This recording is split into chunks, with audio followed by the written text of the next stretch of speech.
Krieger, author of the books of 9 and 10 Penance. And I'm back again to do a reading from my book, The Magic Paintbrush, and I could not. There it is. The Magic Paint. Oh, it comes under nice under this lighting.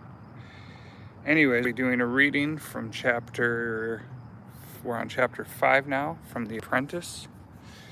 Maybe I'll sit here for the night. But I couldn't find, I was gonna try and find a better place to do this reading.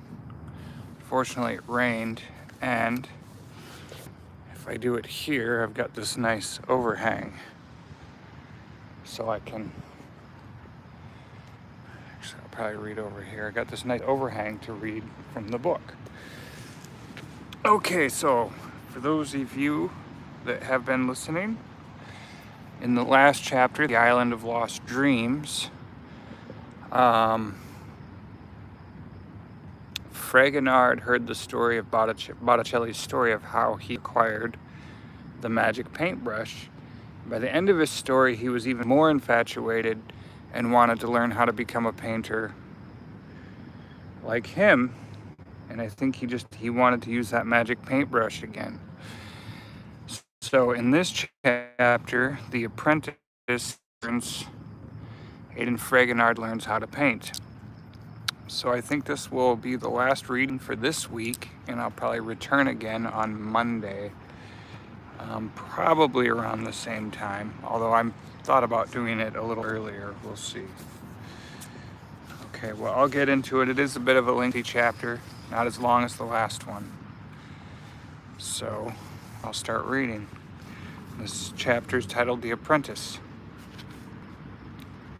After hearing his story, all I could think about was learning how to become a painter like him. The only problem was my father made it very clear. If I couldn't get him to pitch in and lend a hand, then he had to leave. Maybe old Grantwood was right after all. He just wasn't cut out for this type of work. So the next morning I told him if he didn't give it some effort and at least try, my father wasn't going to allow him to sleep in our front yard anymore. He assured me this was his day to prove his worth, though I had my doubts. We walked out to the countryside, and I assumed he planned on sleeping underneath the shade of that tree as usual. Instead, he stood right alongside me and asked where we should get started. I dug my back into the first layer of soil and said, if you really want to help, then you can plow and get that row ready for planting seed. Botticelli yawned and said, I thought you wanted to learn how to become a painter like me. I replied, I do, but as long as there are chores to be done, then there will be no time for such foolish nonsense. Now pick up a plow and do something useful. Botticelli, ever persistent, suggested, but why bother with such labor-intensive duties when we have our dreams safely tucked away in a wooden box? I turned to him with a tainted brow and said, all right then, how do you suppose we till the earth and plant the crops, if not with our backs driven deep into the soil? He pulled out his paintbrush and palette, and then he painted a delicious red apple out of thin air and said, if only you'd let a daydreamer doesn't have to spend their whole life daydreaming and breaking their back, when all they have to do is simply paint what desires lay hidden from view. I was in awe with his skill as he handed me the apple and painted one for himself to eat. After taking a bite, he convinced me there might be more to life than pulling weeds and tilling the earth until one's hands start to bleed. I decided to take him up on his offer, and we took a noonday rest under the shade of that tree. While I laid there, I fantasized of a life I could never afford, tilling a dirty square plot of land. I dreamt of a field vast and wide, and it was all mine, full of crops that were ready to be reaped for their rewards. I rode atop a gallant dark blue steed, pulling a plow through my dream like a rushing stream, racing towards the end in a hurry to leave the riverbed dry. They were wonderful dreams for any field hand to have, and I went on and on about them. Botticelli had enough of my ramblings. He threw his hands in the air and said, capture those dreams, Fragonard, like you did the other night. The stars at your disposal for you to choose how you manipulate and play with them. I didn't fully understand. I'd never taken the whole day off of work and thought about it. He told me to look at my surroundings. This was my opportunity to escape from my reality, not expand upon it. I thought to myself, I could have anything I want. It was a fairy tale to manipulate how I choose. I searched for the abstract and abnormality in the dull, placid landscape. Then I saw it, an object I could bend and mold to my imaginative will. The fields were like lumps of bobbing water in a swampy ocean of green hues and pleasant blues. The land filled with gigantic waves in a great flood, crashing against obstacles, changing course when they rolled over a hill or came into contact with the farmhouse. Then the crops sprung to life and began swimming like minnows. The horses dropped to their bellies and set sail down the road into the wild blue yonder. I'd finally created a dream like he did with the apple. The thrill I got from using my imagination was something I couldn't wait to experience again and again. Hello. I'm back again. All right. Then he picked up a rock and asked what I thought of it. To me, it was just a plain, ordinary thing. But then I closed my eyes and used my imagination. I dreamt of a pile of rocks as tall as a mountain, reaching the clouds in the sky, and me standing on top as a master of the fields and my surroundings. He said it was a fair effort, but to keep working on my new skill later tonight when I had more time for my dreams to easily come to life. We returned home just as the sun was going down. My father was waiting for me, but with no supper. Apparently Grantwood had seen us sleeping underneath that old tree and told my father about it. He was outraged, and he had every right to be. There was no explaining my way out of this one. I'll never forget what he said to me.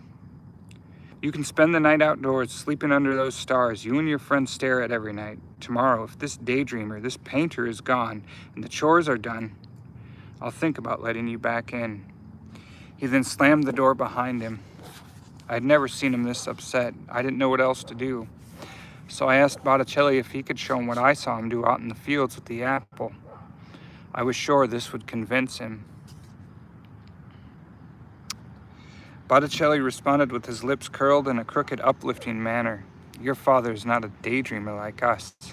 Besides, he would never understand such a small feat of my abilities. I thought perhaps he was right. My father would never believe in such foolish nonsense. So I told Botticelli to go out to the fields and sleep under the tree. In the morning, after he had a chance to cool down, I would try to reason with him. He told me not to worry. He'd find his own way to settle things with my father. I had no idea what he meant. I only hoped it wouldn't be the last conversation we shared. I did enjoy our talks on the way home from the fields. The next day, my father was up bright and early. He said he'd be accompanying me to the fields. I asked if he was feeling up to the challenge, considering his declining health. My father griped back, I wouldn't worry about me. Grantwood will be giving us a lift. I'd be more concerned with yourself and the way you've been acting. I knew I was going to be in trouble if Grantwood was there. I just hoped Botticelli had something up his sleeve that would save my reputation as well as his own. We pulled alongside the road just as Botticelli was getting up from his nap. He was sleeping on a bed of odd-looking flowers, ones I'd never seen grow in our fields. Grantwood was in disbelief, and so was my father. The land had been tilled and the crops were already planted. To be honest, I had no idea how he was able to pull it off, even with the help of his magic brush. My father thanked him for helping me with the chores. He then apologized and said he'd be able to return at night. In fact, he said he could sleep wherever he liked, as long as he was putting in an honest day's worth of work. That's all my father really cared about. He wasn't concerned with what one did in their free time. That evening, we ate until our bellies were full. My father asked the typical questions throughout the meal: where he came from, why he became a painter, and what led him to ending up here in our neck of the woods. Botticelli replied the best he could with a mouthful of bread. His answers were vague. I don't think he wanted to talk about himself. When the plates were cleared, Botticelli put an elbow on the table and asked my father if he had any dreams. I thought he'd be put off by such a silly question, but he actually opened up. He said he wanted to live in a nice castle with a bell tower and walls to protect us from the harsh winters. He talked about a courtyard with statues and fountains and beautifully trimmed hedges. He then looked at me and wished I didn't have to work so hard like he did when he was young. After my father went to bed, I asked Botticelli if we could use his brush to paint the stars like we did the other night. He said he had enough fun with his brush for a while. Then he handed me one of my own. I asked what magic this new brush could do. All he told me was the only magic it possessed was the ability to paint the things I saw around me on a canvas. It was a regular brush from his things. He said if I wanted to become a master like him, I might try spending our week off learning how to paint. The next day I went out to the fields and spent an afternoon underneath the shade of that tree learning how to paint. The fields weren't much to look at, and they never were. There was a lot of open space, farmyards, and blue skies overhead. It all looked the same at first glance. However, upon closer inspection, I began to notice there were details in the landscape, a language to be spoken of its simplicity, the rocks and rills weaving beyond the valleys, rolling over the templed hills, spanning widely across regiment fields, the silent miles of wind-bent grasses as she twists and turns throughout the sparse countryside, the shadows bouncing off the landscape, reflecting the changing moods of the sky, the outlines of trees ruffled in the backdrop, and the secular rows of green and brown that careened down long winding alleyways cut deep into the earth. There was an idea present in the dull, placid atmosphere after all, the solitude. It was speaking to me in a way I never thought imaginable. Now all I had to do was find a way to convey this message on the canvas. So I rolled up my sleeves and then I got to work. I felt for my first painting it should be indigenous to the soil, the culture in which I grew up in. I thought it should preserve our way of life in a narrative lending to the language of a farmer. I decided to keep things simple by using the texture and form of the geography rather than relying solely on the subject matter to achieve my objective. For my palette, I drew from the pigments of the earth to create something warm and inviting. I used bright fauve to explain the fabric of the pastures and light greenish hues to exemplify the oval shapes of trees. Travertine colors like worn browns and creamy tans came in handy when I wanted to intensify where the land had eroded and become weathered. Just as I was about to lay down the final strokes on some mulberry bushes, a nest of blackbirds jumped out of the fields in front of me. I immediately reacted, wanting to capture this moment as quickly as possible. So without thinking, I dipped my brush into a healthy swab of black and smeared them all over the canvas. After the thrill subsided, I stepped back from my work, amazed by what I could achieve if I allowed myself the chance to dream. By the end of that summer, I had several paintings to show for my efforts, mostly landscapes and farmyards, but occasionally I'd throw in something a little more showy like an interior. I still had a lot to learn about lighting and technique. The refinement of my palette needed some tweaking, but I was aware of it. Although I'll say this, I was well on my way to becoming a fine artist. One thing I excelled at was my own unique style and finesse. I was even able to write my own signature using just one single stroke. Though our home was small, my father hung every painting I had. He invited the whole kingdom after Sunday brunch. I couldn't believe how many people showed. Landseer, Enstrom and his daughter Rhoda, Renoir, and even Grantwood made the long trip to town to see what all the fuss was about. I don't believe any of them had ever seen art like this hanging on a wall. Okay. Blech. Here we go. Botticelli and I looked over my paintings before the people arrived. He wanted to give me an honest critique.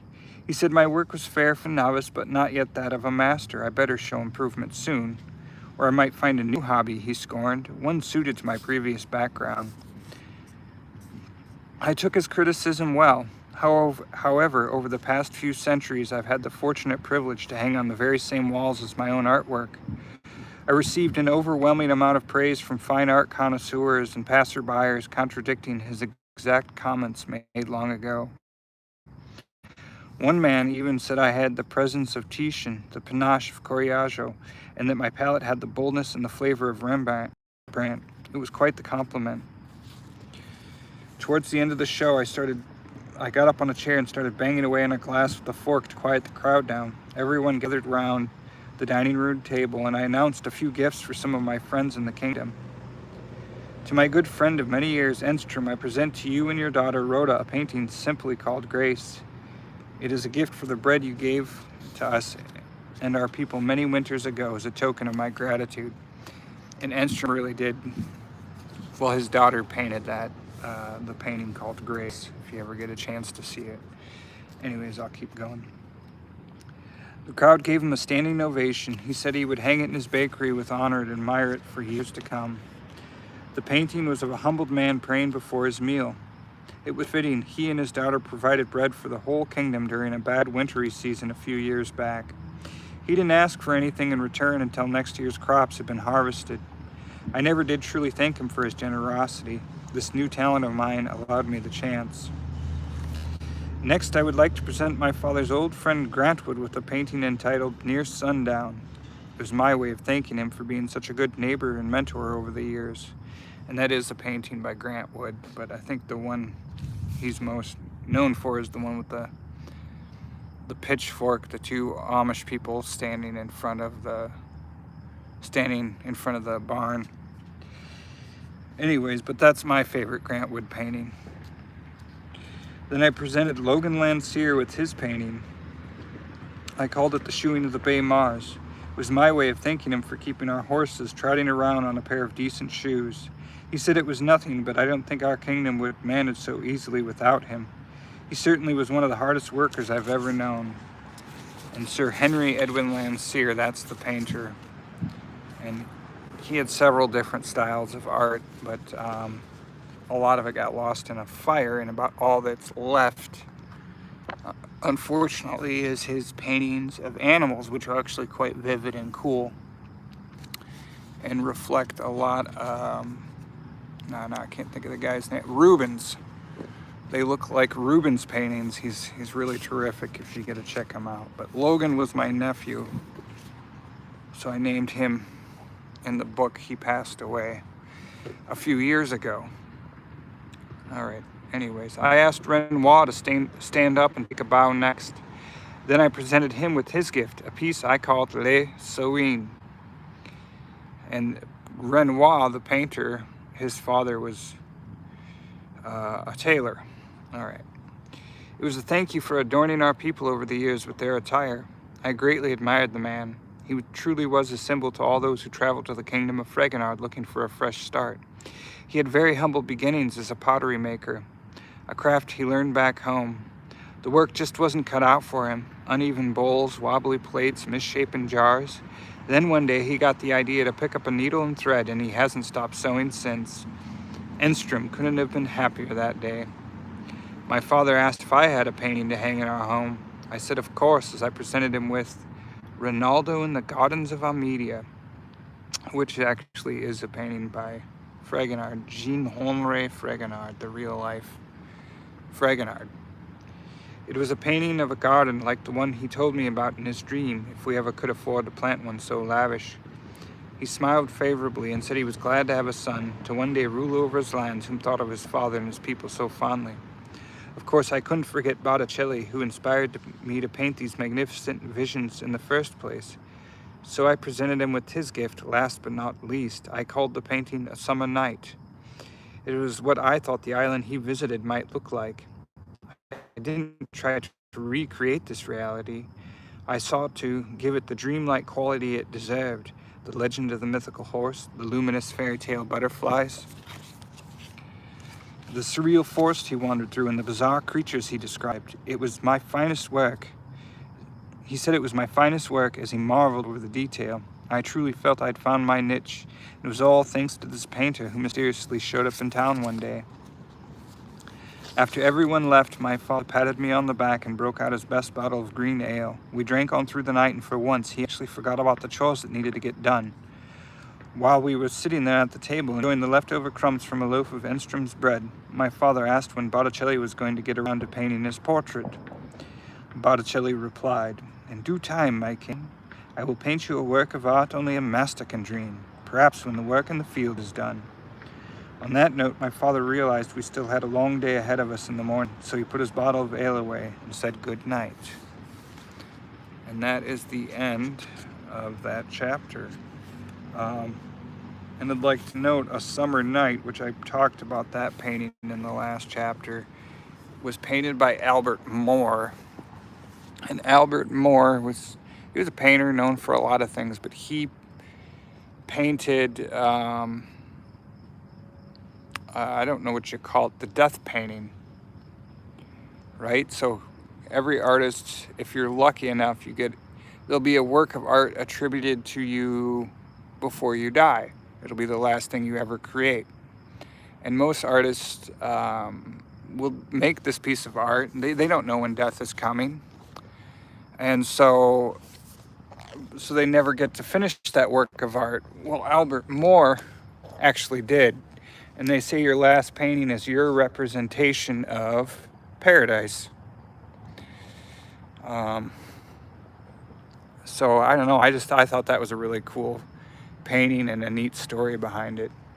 But I'm going to leave it off there. The next chapter, we go back to, flash forward 500 years, and we go back to the museum, and we'll go back to Stefan Vermeer and, of course, young Aidan Fragonard, the boy trapped in the painting.